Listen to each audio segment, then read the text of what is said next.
I'll allow it. Okay. Okay, so I'd like to discuss today the name Shabbat HaGadol. Why it's called Shabbat HaGadol. So, who put up whatever? I did. What'd you put up, huh? Oh, I'll put it up Daphne, again. Daphne, you're muted. Okay. We did it on purpose. So- It's a little loud in our house. But we'll unmute it when we talk. Okay, everybody there? Yeah, Okay. What is that? Okay, it's the Haftorah. that's Torah. Okay, so go to the very last part of it, all right? The very part of Torah. You're still at the top. The very last, the last part of it. It actually happens to be my Bar Mitzvah Parsha, but not. In other words, it's Malachi, but it's the end of Malachi. Mine was the beginning of Malachi. I was a little boy then. Anyway, take a look at the very end. Hine anochi sholech lachem et Eliyahu hanavi lifnei yom Hashem hagadol v'hanora. You see it? Mm-hmm. So ideally, you would say the reason we call Shabbat HaGadol because it's the Haftarah. And the problem with that is, take a look at the very beginning of the Haftarah.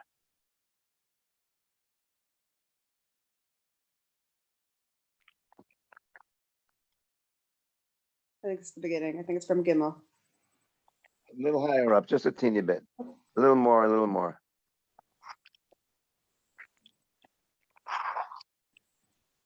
You're there. A teeny bit more.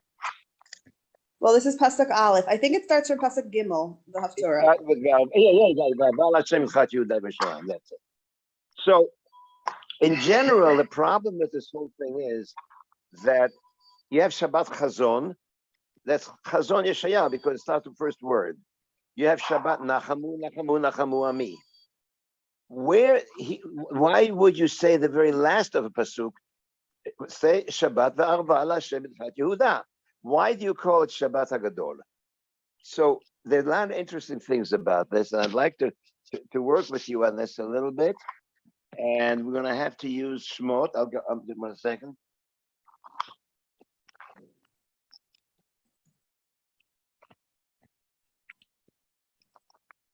So, can you see me okay? No, we can't see you, Saba. Now we can't hear you. Saba, you're on mute.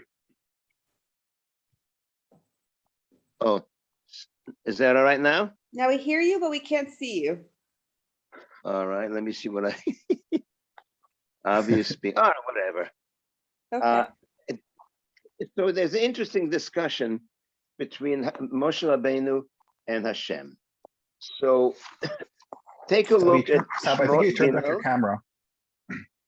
I don't see where I have a camera here. You turned off your camera. Oh, now your no. camera's on.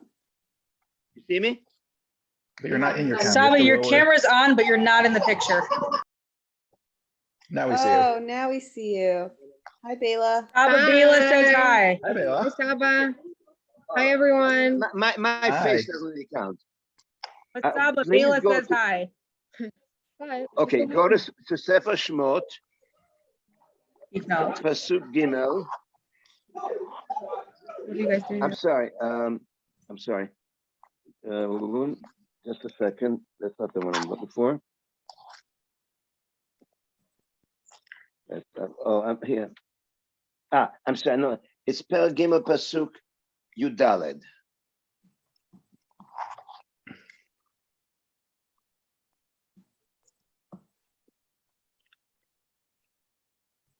Do you see it? Yep.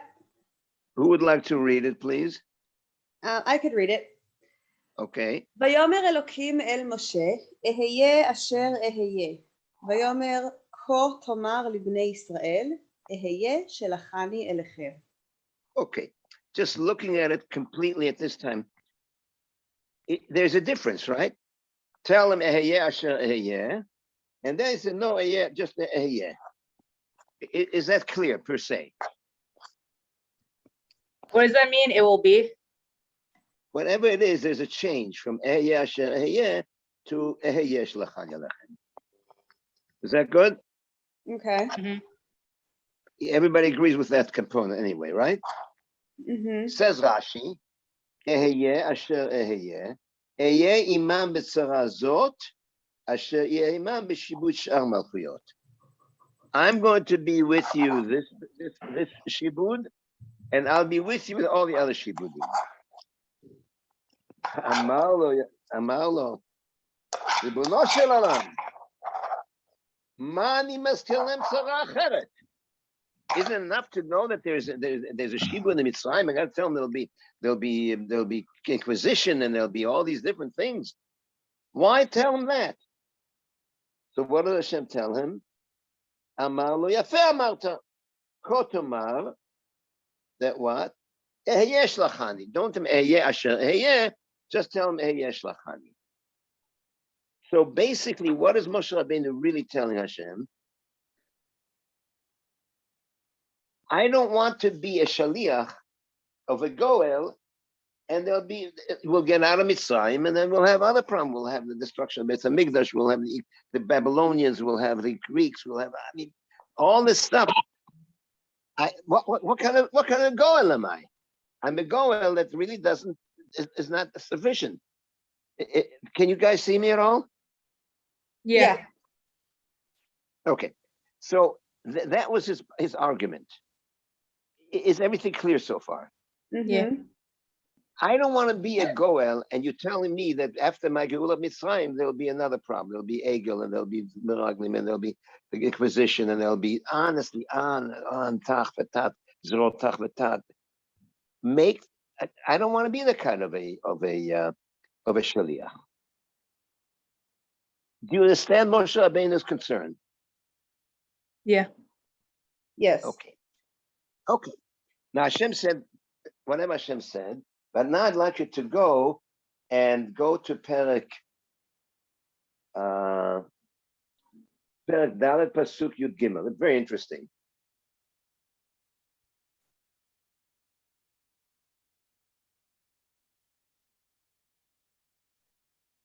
Who wants to read that? I could read it. Okay, go. Vayomer bi Hashem shalachna biyad tishlach. Shlachna biyad tishlach. I don't want to be a goel, and you're telling me that the next time will be inquisition. Shlach biyad mi tishlach. Who do you think he has in mind? So Rashi says, Aaron, my brother. Saying who else should say it? If that were the pace, he should have said what? Shlachna biyad achi. What is it that he says shlachna biyad bitishlach? There's a hint. What was Haftorah? How does Haftorah end up? Hinei anochi Sholeach. sholeach lachem et Eliyahu Navi, shlach biyad mitishlach. Eliyahu Navi is going to bring the ultimate geula, and after the ultimate geula, there'll never be another inquisition. Shlach biyad mitishlach. Is everything clear so far? And Hashem says, it's my business. Don't do that. We now, however, have two types of shlichim. We have Moshe shlichim, who knows each time Shimshon will know he'll save the Jewish people, but there'll be other people to have to worry about. Devorah will save people, and she will know. But every time, so Tishkot has 40 shana. So she got 40 years for us. But each one of them is like a Moshe Rabbeinu Goel, realizing that it's just temporary. Who is the ultimate Goel? The Melech HaMashiach. And who will announce him? Eliyahu Hanavi. Hinei anochi sholeach lachem et Eliyahu Hanavi. Now let's analyze this. Very interesting. When you daven in the morning, you say Tka b'shofar gadol lecheruteinu. Everybody knows what I'm talking about? Yeah. Yeah. Anybody not know what I'm talking about? So what does it say? Tka b'shofar gadol lecheruteinu. What's the implication? that there is shofar katan. If I tell you shofar b'shofar gadol, there has to be shofar katan. Right. So now let's have a look and see. Take a look in Shemot again. It's so fascinating. Take a look in Shemot. Shemot Perek Yutet. Pasuk Yud Gimel. Who would like to read that? I can read it. Go. Yud Gimel? This is just to let you know where we are. We are in the middle now of the Matan Torah, when Hashem Kedosh comes down from heaven and brings it, the Shnei Luchot, Aseret Dibrot, and tells him, be careful. Don't go up the mountain because Hashem is there, right? Yud Gimel, go. Lo tiga bo yad ki sakol yisakel o yaro yira'eh im behema im ish lo yichaya bimshoch hayovel hema yalu bahar. What does Bimshoch HaYovel mean? What does the word Yovel mean? Anybody know? And don't tell me Jubilee. The word Yovel means shofar. Bimshoch HaYovel hema yalu bahar. Be very, very careful when you hear the blowing of the horn. I want you at that moment not to go up because Kadosh Baruch Hu is coming in. Bimshoch HaYovel, when the shofar blows, at that point, be very, very careful because it's going to be Rashi. Bimshoch HaYovel. Kivan hu shofar shel ayil. Whoa. Shofar shel ayil. The ayil that Yitzchak brought, that Abraham brought instead of Yitzchak, had two horns. It had a small horn, which is the time of Kabbalat Torah, but it's like Moshe Rabbeinu. It doesn't last. After Matan Torah, a few days later, there's the Egel. When we say Tka b'shofar gadol lecherutenu, we're referring to the other horn of the ayil. The ayil had two horns, a small one and a big one. Tka b'shofar gadol lecherutenu. I ask you, Hashem, give us the ultimate goel, very much the way Moshe Rabbeinu and Eliyahu have the same thing. So far, so good? Yeah. Interesting. In other words, all along, there seems to be a situation where there are two kinds of goalim. Dvorah is one kind of goelet, Shimshon, but they don't do it, they just don't keep it. As a result of that, there is a problem with what kind of goel. Moshe Rabbeinu is a goel who is temporary. Eventually it takes that, okay? Watch this now. Please go, just 1 second.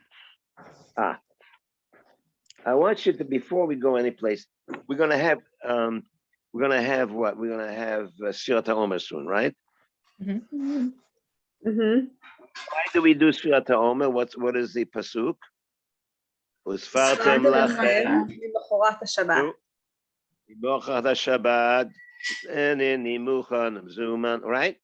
So when do we start saying?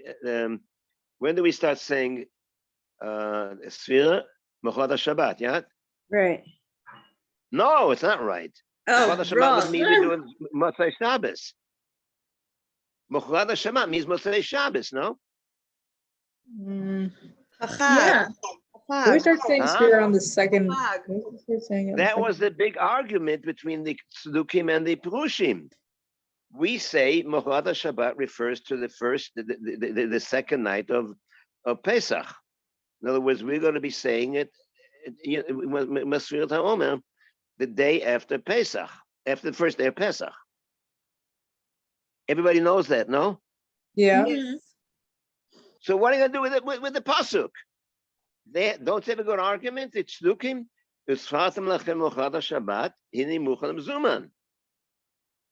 So in order for us to understand that, we have to go back now to Pasuk Yud, to Perek Yud Bet, Wait, Saba, what is But- what does that mean? Which part? The like the before Shabbat, Shabbat. Well, okay, definitely.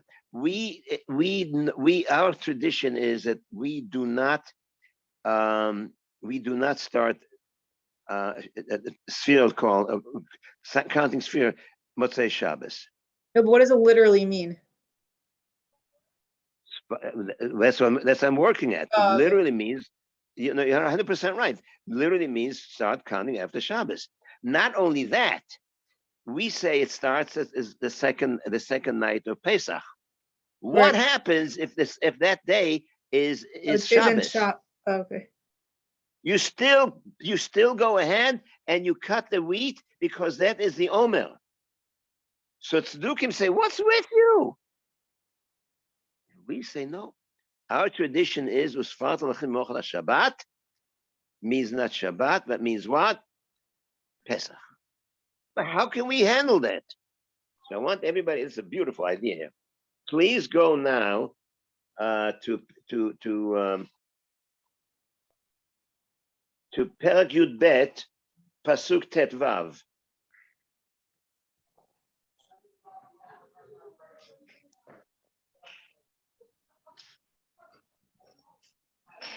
Can I read it, Saba? Please. 7 ימים מצות תאכלו, אך ביום הראשון תשביתו שאור מבתיכם, כל אוכל What does that חמץ. mean? What does that mean? Ach bayom rishon tashbitu se'or matechem. What does that mean? To take, Get rid of your chametz. Tashbitu means get rich. Tashbitu the chametz from your days. What day? The On first day on- of Pesach. The next day you should. The first day of Pesach is called Shabbat. Tashbitu. Therefore, Shabbat doesn't mean the Shabbat of Maaseh Bereshit. It refers to the Shabbat of Tashbitu et Vatechem. Therefore, we say our tradition is we start saying Sfirim at the second night of Pesach, because from Yechuvat Shabbat, that Shabbat refers to Tashbitu. The first day of Pesach is called what, therefore? Shabbat. Shabbat. What day of the week was the Yetziat Mitzrayim? Anybody know that? Was it Shabbat? No, it was a Thursday. It was a Thursday. We do that because we can figure out that since Matan Torah was a Shabbat and your 50 days burger, you can work this out, that you can be sure that Yetziat Mitzrayim occurred on a Thursday. Now watch this, guys. So the Yetziat Mitzrayim is a Shabbat, but what kind of Yetziat Mitzrayim is it? What kind of Geula is it? Temporary. Because right after Yetziat Mitzrayim, we're going to have all sorts of problems. We're going to have Egel, Meraglim, all sorts of stuff. Amalek. Saba. Did you Yes. just say Yetziat Mitzrayim was on a Thursday? Matan Torah was on Shabbos, but Yetziat Mitzrayim was Matan Torah. Thursday. Yes. Yeah, so, yeah, okay. If you work backwards, you will see that Matan Torah was on Shabbos, and Pesach, the Yetziat Mitzrayim was on Shabbat, so to speak, which is a Thursday. Watch this. Remember we had a Shofar Katan and a Shofar Gadol? That Thursday was a Shabbat Katan. We got out of Mitzrayim, but it's not a permanent one. Hine anochi sholeach lachem et Eliyahu hanavi. Oh, that Shabbat. Shabbat HaGadol. So maybe the whole reason we caused yesterday Shabbat HaGadol is because that's the kind of Shabbat Eliyahu comes and announces for us, this is the real Geula. We will have an ultimate Geula with no more subsequent problems. Yeah, Very nice. that's very nice. Especially when you consider Tkabah Shofar Gadol, you must be Shofar Katan. So when there's Shabbat Gadol, and Eliyahu must be Shabbat Katan, and we call it Shabbat Katan because remember it says Bayom Harishon Tashbitu, and we say that that's what that refers to. like going to have a Shabbat Katan, so to speak. Tell me Shabbat Katan, but the Yetziat Mitzrayim was not a permanent thing. The ultimate Geula and the Melech HaMashiach will be ever no more problems for the Jewish people, or for anybody actually. Very nice. Saba, aren't Anybody want to add? all the Nevi'im like it's not permanent? Nobody's making a permanent prophecy. You're 100% right. All the Nevi'im, I mean, they do speak about the ultimate one. I mean, they do. Obviously, Malachi speaks about the Yom Hagadol Vanora, and there is Yeshayahu, and there is Ruth. Yes, but their message always were, if you're 100% right now, their message, if you don't do the right thing, the Babylonians will take over. If you don't do the right things, the Romans will take over, the Greeks will take over. But ultimately, each one has a message that human beings will ultimately be able to understand what the right way to do is. Instead of building bombs and tanks and stuff, they'll find the cure for different diseases. And ultimately, the Mashiach will come, and there'll not be more any wars. The Gaza Edim Kesef. It's a universe where people just don't destroy each other. Very So nice, there's Saba. Shabbat HaGadol. Love you all. Love you. Thank you, Thanks, Saba. Thank you.